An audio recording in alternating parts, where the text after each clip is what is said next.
Hi, everyone. Welcome to Mini Scroll, the daily internet culture podcast, bringing you the biggest stories from social media, the creator economy, and the digital space every Monday through Thursday and sometimes Fridays. I'm your host, Lauren Meisner, the founder of the youth digital media brand, Centennial World. Welcome back to Mini Scroll, everyone. Happy September 1st. What the hell? I'm not well. I cannot believe we are 1 month away from Q4. I remember making our 2025 plan for Centennial in Q4 and presenting it to the girls the first week back in January. And I'm like, I can't believe that's almost over. And so little of that has been accomplished and achieved. But you know what? That's just how it goes in startup life, okay? Anyways, before I get into the stories for today, please remember to rate, review, and subscribe. Please Spotify star rate us. It helps us so much. It helps us grow. Leave us an Apple review if you feel so inclined. Buy us a coffee to show your support.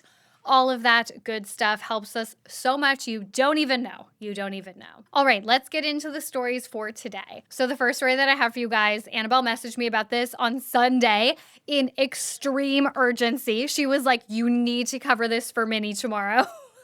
So there is this rumor going around that KJ Appa is cosplaying as this new TikTok character called I Am the Real Mr. Fantasy. So this is a new account, but it is going so viral. The oldest video posted on this account was from August 19th, and it shows a man with a shoulder-length black bob nodding along to a song. His videos range in content, but for the most part, it's him talking to the camera, posting pictures, or vlogging. I'm feeling good today. I'm feeling good today. I'm feeling good. I'll tell you what, that's great, man. That's great, man. Mr. Fantasy's lore is extensive so far.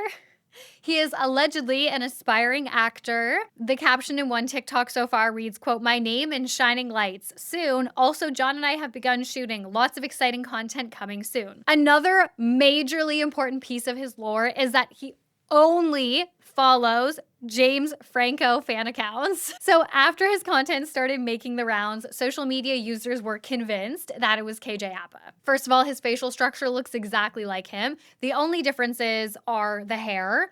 And Mr. Fantasy has buck teeth and a different accent. KJ is obviously from New Zealand, but Mr. Fantasy has an English accent. Now, there seems to be confirmation that it is actually KJ Appa.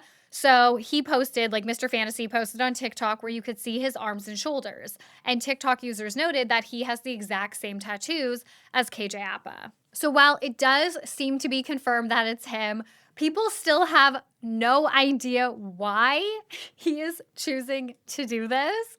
Some people think maybe he's preparing for a role. Others think maybe it's just for fun. He's always kind of been a bit of a troll online. But there are also theories circulating that this may be part of some weird promo for his new movie with Madeline Klein called The Map That Leads to You. Or maybe another upcoming project. Either way, we need answers. We need to know why he's doing this. I actually think this is just a troll. I don't think, there's just no way. I don't think that this is a promo. I don't think this is him preparing for a role. This is not a real character. I think this is a full-on troll. The James Franco fan account situation tells me I think it's definitely a troll. I don't know. What do you guys think? It's so unhinged. It's so funny. That's what the internet is all about. Okay, so the next story that I have for you guys is just a quick one, but there are also other rumors going around online this weekend. I'm sure you guys have seen this, that Sydney Sweeney is allegedly dating Scooter Braun. The two were first seen together at Jeff Bezos' wedding, I guess, and then they were spotted leaving a dinner date in Venice together. However, I actually wanted to cover this story because I think it's important. It's getting lost in the reporting that the rumors apparently were first reported by Star Magazine, which I don't know if it's any different now, but when I was growing up, Star Magazine was the least legit source of celebrity news. So I was really surprised to see that people are taking this and running with it and that publications are covering it. Maybe it's different now and maybe there is some legitimacy to it, But yeah, apparently it was Star Magazine that first reported this. And like literally when I was growing up, they would just like make up lies. Like we wouldn't even buy Star Magazine. Like I was addicted to tabloid culture. I was addicted to celebrities and entertainment. And like I would never buy Star Magazine because I knew it was all fake. So I don't know. I'm really surprised that this is apparently, allegedly, according to news.com.au, the origin of the rumor. But regardless, the reaction to the rumor has been kind of funny. I think the Swiftologist, he made a TikTok about this and it's going like somewhat viral. Like it's getting a lot of traction and people are like, yes, this is exactly it.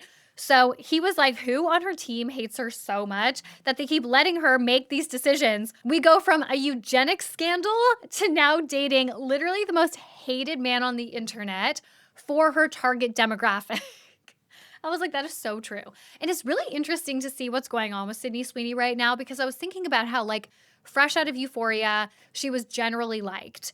And then she did that big, I think it was the Hollywood Reporter profile, and she talked about how, like, she supports her family, and that's why she does all of these different campaigns, and that's why she might seem overexposed. She says yes to everything because you really have to hustle. And actually, that went down really well. Like, people actually really respected that article. So she came out of that again looking really great. And since then, I don't know who's doing her PR then and if anyone different is doing it now, but it is like a night and day. She really was like on top, and now public sentiment around her, it's not great. Okay, and the last story that I have for you guys is the Crumbl co-founder was seemingly pressured to come out after a TikTok user started a rumor about his sexual orientation. This is an episode that just covers a bunch of internet rumors, I guess, this week. But the Crumbl co-founder Sawyer Hemsley publicly came out as gay in an Instagram post last week after influencer Grant Gibbs speculated about his sexuality in a viral TikTok, which drew millions of views and comments.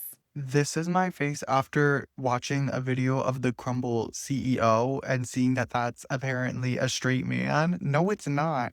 That man is so gay. That man is gay to the gods. Oh my God. That's a gay man. That's a gay man. And I'll say it to his face. I don't even care. I don't care if I'm outing a CEO of with millions of dollars. I don't give a fuck, but that's a gay man. So this video saw over 21 million views. And after this, obviously getting so many views, people online started diving into Sawyer's online history, noting that he follows tons of pop stars like Lady Gaga and Kim Petras. And there were also some apparent leaked DMs that proved that he was into men, I guess. Sawyer posted a lengthy explanation on Instagram. I won't read it, but he essentially said it took him years to process and feel ready to share, which has led a lot of people to assume that he didn't necessarily like want to publicly come out as gay, but he felt pressured to, given Grant's video drew so much speculation and just went so viral. Grant then did issue a quote unquote apology. I think it was like kind of not that serious. I'll play a clip. Hey guys, so I just got word that the Crumbl co-founder just came out. This was not my intention to ever out somebody in this way.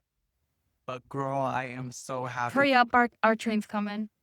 Girl, I am so happy for you and so proud of you. You are hot and you are going to live your best being out gay life, mama. Like you are cut. Like it's gonna be such a gag. The reception online to this has been quite mixed. So, of course, there is a huge cohort of people that are like, it is never okay to out anyone. And then there's also a lot of people who are part of the LGBTQ plus community who are basically saying that this didn't feel like a true, like, quote unquote, outing. It was more of like an observation. And they feel like it's valid because apparently Sawyer is a registered Republican. If you're part of this community, please let me know what you think about this situation. All right, guys. Well, that's it for Mini Scroll today. Thank you so much for listening. This was a little short one to get us back into the groove because, like I said last week, she was a dry week, but we're back. I already have 2 stories for tomorrow. It's going to be a good week. So I love you guys. Please remember to rate, review, and subscribe. And I will talk to you tomorrow. Bye.